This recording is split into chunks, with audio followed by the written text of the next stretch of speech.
గత నెల 7వ తేదీన బోరంపేటలో ఓ జ్యువెలరీ షాప్ లో జరిగిన దొంగతనాన్ని ఛేదించి రాజస్థాన్ కి చెందిన మూటాను అరెస్ట్ చేసి వారి దగ్గర నుండి సుమారు 15 కిలోల వెండి ఆభరణాలను దుండిగల్ పోలీసులు స్వాధీనం చేసుకున్నారు. బోరంపేటలోని సోమేశ్వర్ జ్యువెలరీ షాప్ పక్కన ఖాళీగా ఉన్న ఒక షట్టర్ను గమనించిన దుండగులు పథకం ప్రకారం షట్టర్ను అద్దెకు తీసుకుని రాత్రి పక్క దుకాణంలోకి రంధ్రం చేసి దుకాణం నుండి దాదాపు 15 కిలోల వెండిని దొంగిలించారు. ఉదయం షాప్ కి వచ్చి చూసిన యజమాని షాపు గోడ పగలగొట్టి ఉండడం, షాప్ లో ఉన్న దాదాపు 18 కిలోల వెండి కనిపించకుండా పోవడంతో దొంగతనం జరిగిందని గ్రహించి బాధితుడు పోలీసులకు సమాచారం అందించారు. కేసు నమోదు చేసుకున్న పోలీసులు సీసీ విజువల్స్ ఆధారంగా నిందితులు రాజస్థాన్ కి చెందిన చేతన్ ప్రకాష్, రియా, సిరాదుద్దీన్, కాలుకాగా కాలురాములుగా గుర్తించిన పోలీసులు వారిని అదుపులోకి తీసుకున్నారు. పోలీసుల విచారణలో 6 నిందితులు దొంగతనంలో పాల్గొన్నట్లు గుర్తించి బెంగళూరులో విక్రయించిన 3.5 కేజీల వెండి ఆభరణాలతో పాటు మొత్తం 15 కిలోల వెండి వస్తువులు, బొలెరో వాహనం నేరం చేయడానికి ఉపయోగించబడింది.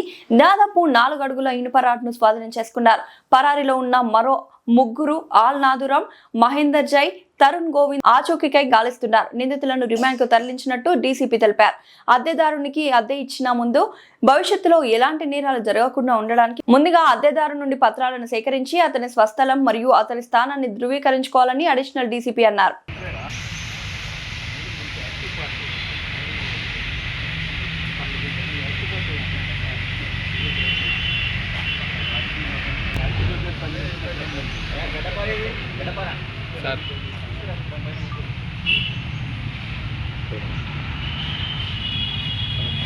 దుకాణం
7-8 అర్ధరాత్రిలో మన దుండిగల్ పోలీస్ స్టేషన్ లిమిట్స్లోని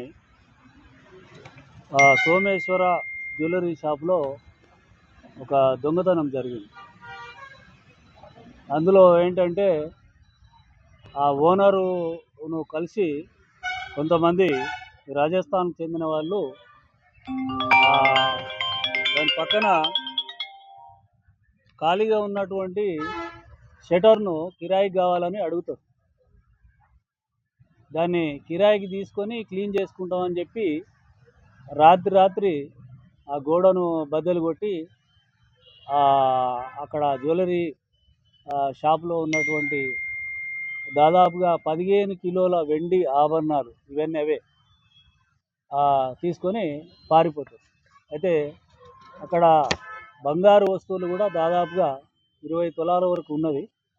కానీ అది ట్రై చేసినారు, కానీ ఆ లాకర్ ఓపెన్ కాకపోవడం వల్ల అది ఫెయిల్ అయిపోయింది. దాని తర్వాత మన ఏసీపీ మేడ్చల్ గారి ఆధ్వర్యంలో మేము టీమ్స్ ఏర్పాటు చేయడం జరిగింది. ఎస్హెచ్ఓ దుండిగల్, బాలరెడ్డి డిఐ దుండిగల్, తర్వాత సిసిఎస్ నుంచి డాల్నాయుడు ఇన్స్పెక్టరు మరియు వాళ్ళ ఎస్ఐ శంకరు, వీళ్ళందరూ కూడా టీములుగా ఏర్పడి టెక్నికల్ ఎవిడెన్సు, ఫిజికల్ ఎవిడెన్సు అన్నీ కూడా కలెక్ట్ చేసుకుంటే వీళ్ళు రాజస్థాన్ నుంచి ఇక్కడికి వచ్చినట్టుగా తెలిసింది.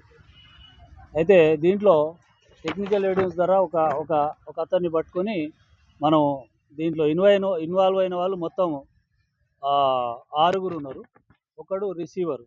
ఈ 6 3 మనం అరెస్ట్ చేసినాము. దీంట్లో చేతన్ ప్రకాష్, సిరాజుద్దీన్, కాలురామ్ వీళ్ళ ముగ్గురిని అరెస్ట్ చేసినాము.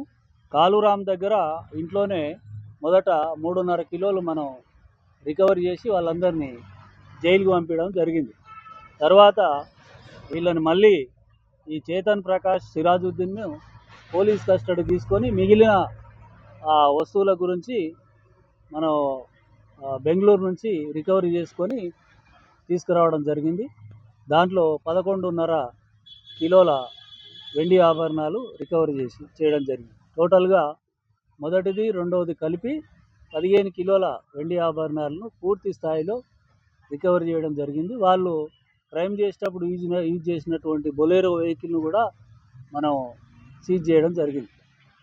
ఇందులో వీటి విలువ దాదాపుగా 35 నుంచి 40 లక్షల రూపాయల సొత్తును రికవరీ చేయడం జరిగింది.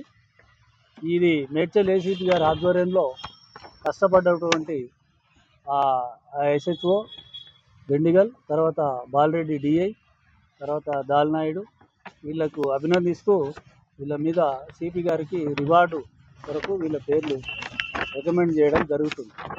చలికాలంలో రాజస్థాన్ లాంటి ప్రాంతంలో DI Balareddy and CCS inspector Dalnaidu వాళ్ళ టీంతో రిస్కీ ఏరియాలకు వెళ్ళి వీళ్ళను రెస్క్యూ తీసుకొని ఈ రికవరీ అంతా విజయవంతంగా పూర్తి చేయడం జరిగింది.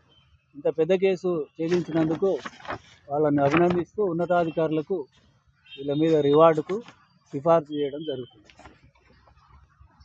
జ్యువెలరీ షాపులకి ఈ బంగారు రిపేర్ చేసే వస్తువులు దాన్ని రిపేర్ చేసే షాపుల వాళ్ళకి విజ్ఞప్తి ఏంటంటే, వాళ్ళు ఎవరో వచ్చి కిరాయిదారులాగానో లేకపోతే వస్తువులు ఇచ్చే వాళ్ళలాగానో వచ్చి మాయమాటలు చెప్పి వాళ్ళకి ఇంటి పక్కల కానీ నియర్ బై కానీ ఒక స్థలాన్ని అకామిడేషన్ ఏర్పాటు చేసుకొని వాళ్ళకే ఇదంతా దొంగతనానికి పాల్పడి వాళ్ళ వస్తువులను తస్కరించే అవకాశం ఉంటుంది. కాబట్టి జ్యువెలరీ షాప్ వాళ్ళు ముఖ్యంగా ఈ బంగారు ఆభరణాలు రిపేర్ చేసే వాళ్ళు కూడా ఇట్లాంటి కొత్త వ్యక్తుల విషయంలో జాగ్రత్తగా ఉండాలని చెప్పి విజ్ఞప్తి చేస్తున్నారు.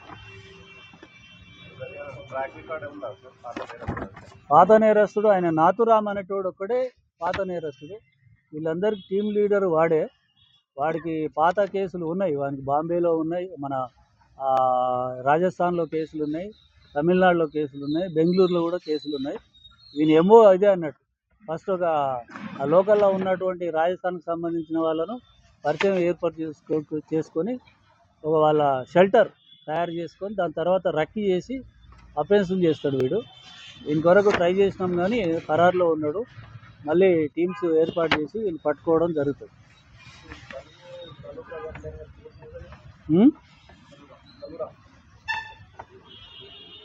కలురాము చెర్లపల్లిలో ఉంటాడు. చెర్లపల్లి అక్కడే రాజస్థాన్ వాడే కానీ చెర్లపల్లి నివాసము. ఈయనకు ఫస్ట్ ఈయన దగ్గరికే వస్తారు వీళ్ళంతా. వచ్చి ఆయన ద్వారా ఇది ఏర్పాటు చేసుకుంటారు. రక్కీ చేసి ఈ షాప్ పక్కనే ఖాళీ ఉంది కాబట్టి అక్కడ అకామిడేషన్ తీసుకున్నట్టు నైటు ఆ దొంగతనం చేసినా బొక్క కొట్టినా ఎవరికి డౌట్ రాదు. ఈజీగా ఆపరేషన్ చేయొచ్చు. వెహికల్ ఆపినా వాళ్ళే ఉంటారు కాబట్టి అక్కడ ఎవరికి డౌట్ రాదు. ఆ ఓనర్ చూసినా కానీ అనుమానం రాదు అన్నట్లుగా వాళ్ళు అట్లా ప్లాన్ చేస్తున్నారు. దీనికి అర్థం కూడా కాలురామే వాళ్ళని పిలిపించింది. అవును.